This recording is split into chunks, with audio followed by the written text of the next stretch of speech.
Mas quem evangelizou aqui foram os batistas do Sul.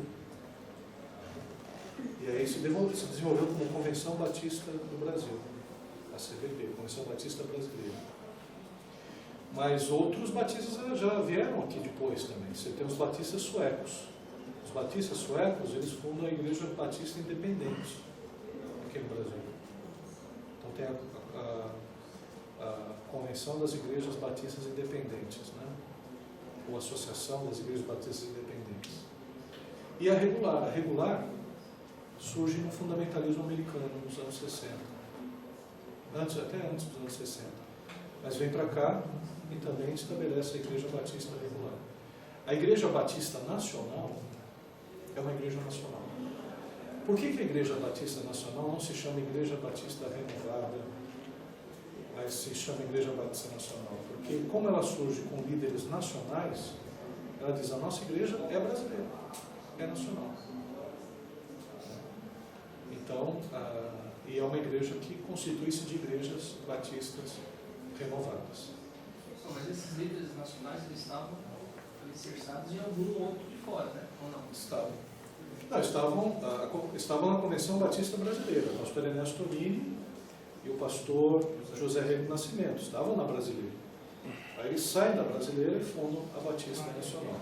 Aliás, o Rego Nascimento não queria formar uma convenção. Quem forma é o pastor Ernesto Torini com outro grupo também. Depois a gente vai discutir essa questão da formação. Pela necessidade do crescimento, né? Necessidade da aceitação. Porque, por exemplo, os batistas que saíram da Convenção Batista Brasileira não eram aceitos mais em nenhuma batista. No livro, o pastor Enéas fala que teve alguns grupos que saiu e começou a fazer, vamos dizer assim, escandalizar o movimento de renovação espiritual e começaram a fazer muito barulho também. Que não era o que eles defendiam. Mas o que acontecia também, por exemplo, um batista se renovava, aí ele saía. Para que igreja ele poderia ir? Para a Assembleia de Deus? As doutrinas não eram compatíveis. Ia para a Presbiteriana Renovada? Também não dava. Então, por isso que houve a necessidade de se fazer uma convenção. Entendeu? As ênfases teológicas, então, dos batistas. Os batistas ingleses herdaram ênfases teológicas que depois foram levadas às colônias norte-americanas, entre elas podemos citar. Dos anabatistas, a palavra de Deus como fonte experimentada pela iluminação do Espírito Santo, a regeneração necessária para a vida nova, a igreja como associação voluntária de santos e a completa separação entre a igreja e o Estado. Bandeiras anabatistas também. De Lutero, a teologia cristológica, a predestinação dos eleitos e a igreja como comunidade dos santos em Cristo. De Calvino, a Bíblia como suprema autoridade e a doutrina da predestinação dupla incondicional, embora os batistas gerais não aceitem. E de Zwingli, a interpretação normativa da Bíblia, o pecado como doença moral perdoável, a qualquer tempo, através da obra de Cristo, e a salvação pela razão. Quando se fala sobre a salvação pela razão, não é a salvação pelo sacramento, mas a salvação pela consciência, pela livre aceitação do Evangelho de Cristo. Por isso que fala a razão. Aqui é entre o catolicismo. O catolicismo, a salvação não é racional, é a salvação sacramental. E aqui, alguns pontos de vista, depois eu passo isso para vocês. Isso não é propriamente matéria para a gente trabalhar a respeito dos batistas, né? Mas algumas diferenças que eu posso passar para você entre o luteranismo, o calvinismo e o arminianismo, no tema que é o arbítrio, a eleição, justificação, conversão, preservação e apostasia. Turíbio, né? A questão do Turíbio.